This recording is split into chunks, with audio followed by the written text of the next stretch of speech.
Kak Sinyo, bagus sekali pemaparannya dan pasti ada banyak pertanyaan di para Bapak Ibu peserta semuanya. Eh, Kami persilahkan sebelum tadi sudah ada yang mengetik beberapa pertanyaan. Mungkin bisa saya tulis dulu ya, saya tak sampaikan dulu. Ada dari Ibu Titis, saya punya anak remaja usia SMA. Mereka senang banget dengan BTS, K-pop, Dari Bunda Titis ya? yang seperti itu. Gimana cara mensikapinya? Harus gitu atau gimana? Itu satu. Nanti setelah ini saya buka disimpan dulu nggih Kak Sinyo. Disimpan dulu pertanyaannya ini. Kemudian saya persilahkan Saya yang ngikut saja sih. Biasanya oke. saya oke siap. Nah, ini sudah ada beberapa pertanyaan. Atau yang sudah Ya, mengetik ini aja dijawab ya Kak Sinyo. Satu tadi dari Ibu Titis. Kemudian yang kedua dari Ibu Dwi Rahayu. Kalau saya bagaimana ya langsung memahamkan aja ya. ya, Nanti Kak, kasih, keburu nganu. kasihnya aja silakan dibaca dan Siap. ya silakan, kami persilakan. Yang pertama Ibu Titis, saya punya anak remaja 2 SMA. Apakah harus mengikuti? Ya. Ya. Ibu dulu kan juga kecanduan New Kid on the Block atau mungkin Pancepondaah ya. Sebentar ya, sebentar. Atau Buri Peso 5 sudah sepuh ya. Maksudnya gini Bunda, ya itu hal yang wajar ya. Maksudnya gini, mungkin Bunda Maya bisa dimatikan dulu ininya supaya nggak menggema ya. Oh iya betul. Suaranya ya, ya, ya. Jadi ya kita pahami dulu bahwa itu suatu yang wajar. Maksudnya anak-anak senang mengidolakan itu suatu yang wajar. Nah, cuma didampingi karena gini, bayangkan Bunda Titis ada di seberang sana, anaknya di seberang sini, di tengahnya ada jurang. Nah kalau nggak dibangun jembatan, maka nanti kan adanya teriak-teriak, mah nggak dengar.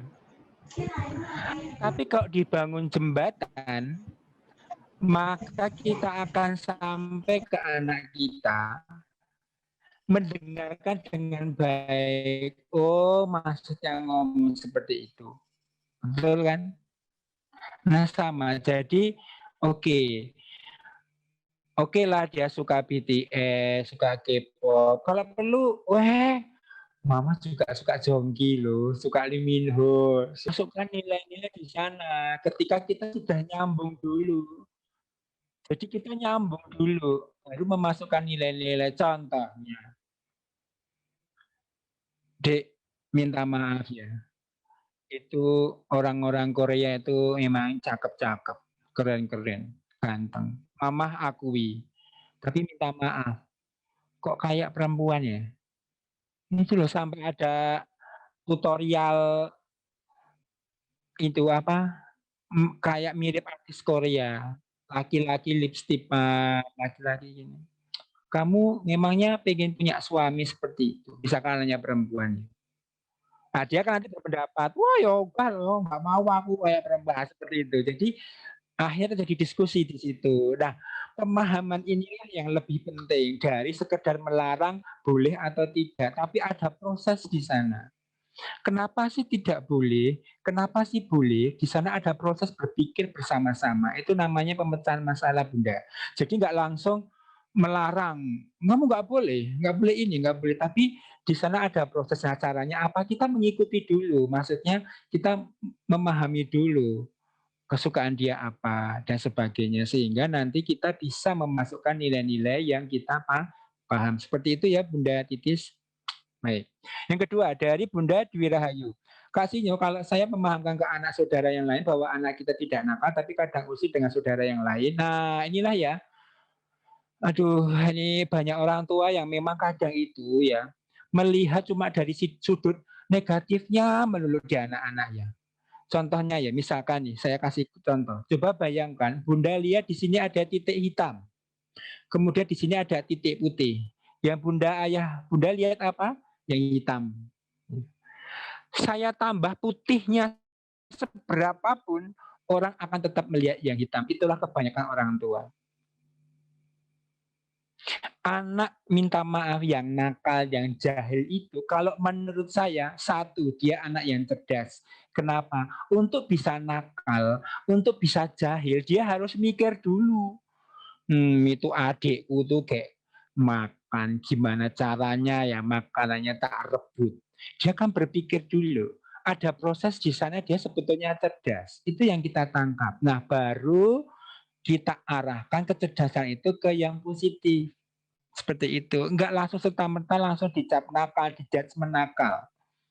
Jadi stimulus apapun yang ada di anak kita, please arahkan ke yang positif, jangan ke negatif. Contohnya, anak bapak ibu diajak jalan-jalan, kemudian melihat pas di jalan ada pengemis, ada pedagang miskin. Kebanyakan orang tua ngasih stimulusnya negatif seperti ini.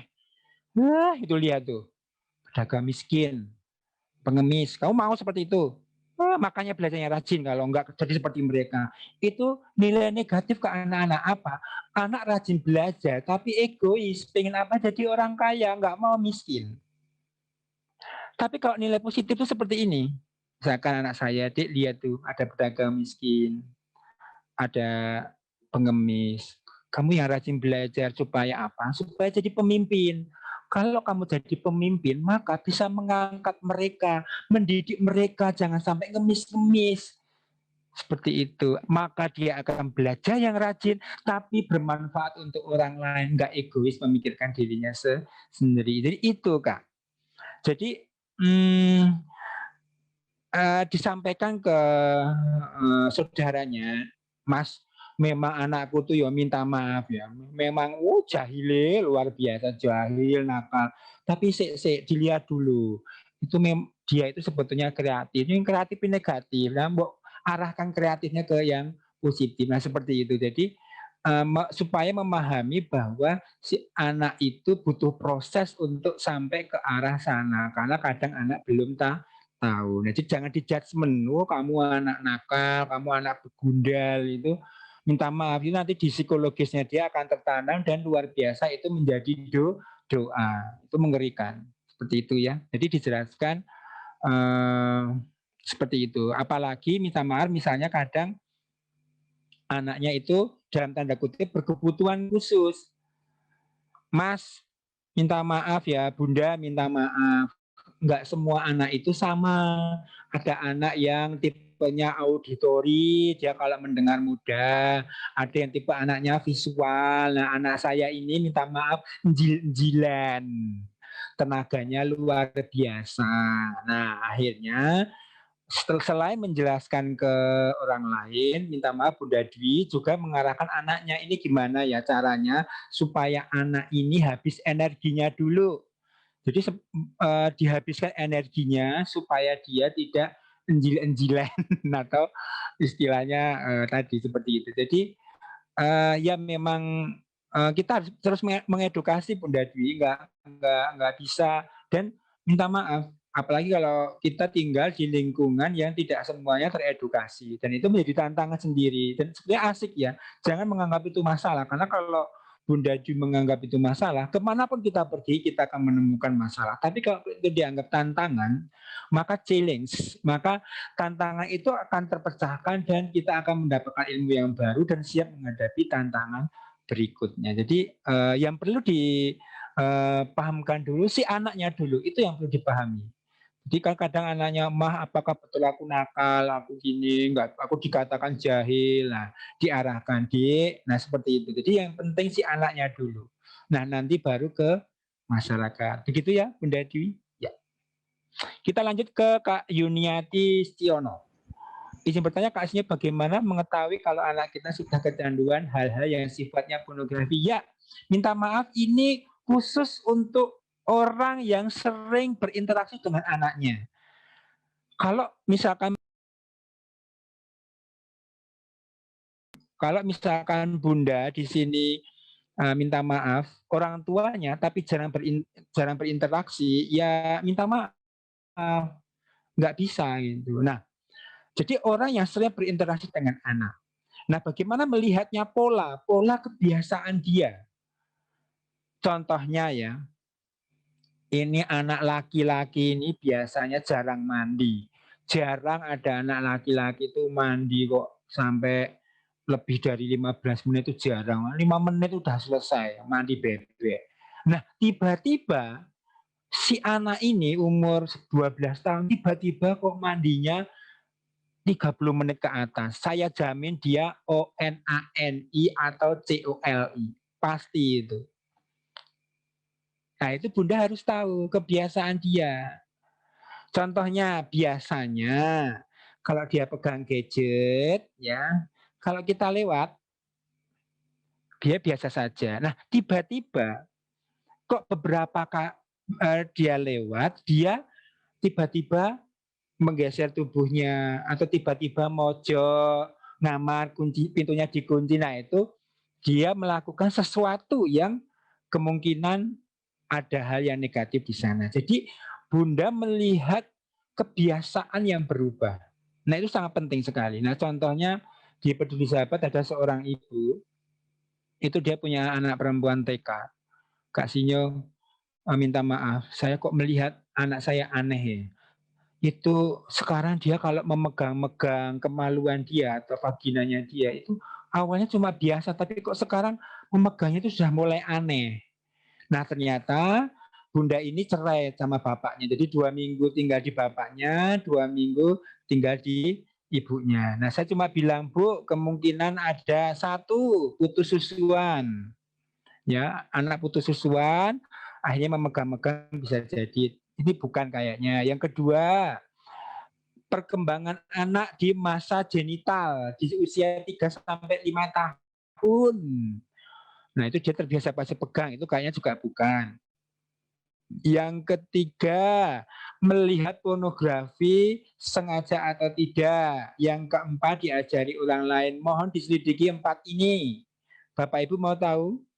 Ternyata ketika dia main di bapaknya, oleh pamannya sendiri minta maaf, dia disuruh mengoralsek pamannya sambil dipegang-pegang kemaluannya. Nah, itulah pentingnya bunda-bunda dan ayah mengetahui pola kebiasaan si anak. Jika ada yang berubah, segera selidiki. Begitu ya Bunda Yuniati? Ya. Masih dilanjut Bunda Maya? Oke.